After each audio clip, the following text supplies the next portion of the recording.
Hi guys! Pag-usapan ulit natin ang Scan to Pay. Paano ba ito gamitin? So may paparating pala ako na parcel at COD yung dalawang parcel na yon. Kapag sinabi natin COD or cash on delivery, babayaran natin yung parcel na yon doon kay delivery man. So mag-aabot tayo ng pera kay rider.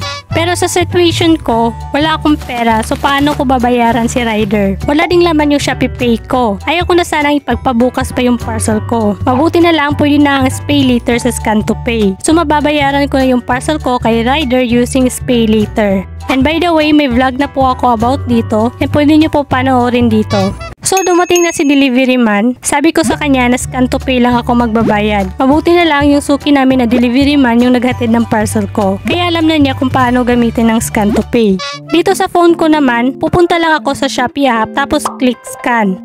Hindi ko pala na screen record dito yung pag-scan ko. Pero ganito yung itsura kapag nag-scan to pay ka kay delivery man. After ko na-scan yung QR doon sa cellphone ni Kuya Rider, ito yung lumabas. Ito yung total amount ng dalawang parcel ko. And then click lang natin yung next. Tapos may nag-pop up na safety tips.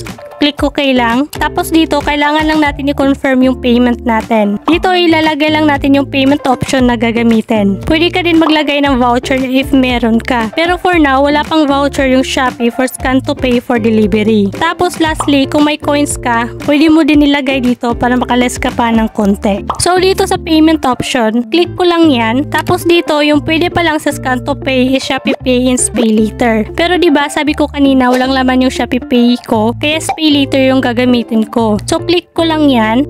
Then mamimili lang ako ng installment. Pwede 1 month, 3, 6, and 12 months. Makikita nyo dito yung amount na to. Bali yan yung total amount plus interest na babayaran mo kay Pay Later soon. Sa 1 month, ayan po ang babayaran ko next month ng buo. For 3 months, 100.67 pesos yung kada buwan ko dito. So total of 302. Something yung total lahat kasama na dyan ang interest. Sa 6 and 12 months, ganun din naman. Bali times nyo lang yung amount na to sa buwan na uutangin. So for example, itong 12 months. So may 33.16 times 12 equals 397.92. So, malaki-laki yung interest niya. Kaya yung pinili ko dito is 1 month lang, yung 280.67. Bali yan yung magiging utang ko kay Pay Later. Pero yung nabawas lang muna sa Pay Later credit ko is 270. Yung 280, yun yung utang ko and malalaman nyo yan later. So, click lang natin yung select. Ayan. And then click Pay. Dito, ilalagay nyo lang yung PIN ng Shopee Pay nyo. After malagay yung PIN, ayan, successful na. Nabawas na sa Pay Later credit ko yung 270 para sa dalawang parcel ko. Ito yung purchase amount o yung total ng dalawang parcel ko. Dito, ito yung si rider SPX kasi Shopee Express. Dito naman dahil Scan to Pay ng Shopee Pay gamit natin. And ito naman yung location ni seller. Tapos ito yung payment method na gamit ko sa pagbabayad kanina is Pay Later yung gamit ko. So ayan na lahat.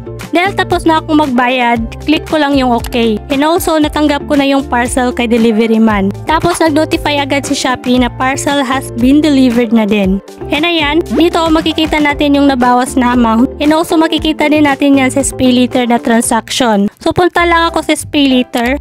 Tapos dito sa transaction, yan, ito yung nabawas sa Pay Later ko, 270. And also makikita na agad natin yung bill doon sa My Bills para makita na natin yung interest.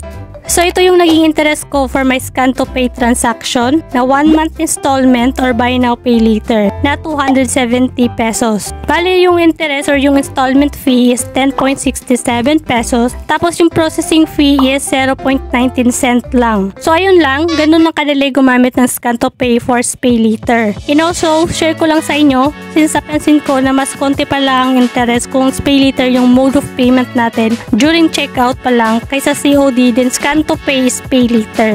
Sa inyo guys, anong masasabi nyo for Scan to Pay? At kung may mga question kayo regarding Shopee Pay, Pay Later, or anything about Shopee, feel free to comment your question below and sasagutan ko po yan. So ito lang for today's video. Watch nyo po yung next vlog ko kung paano magbayad sa utang sa Pay Later.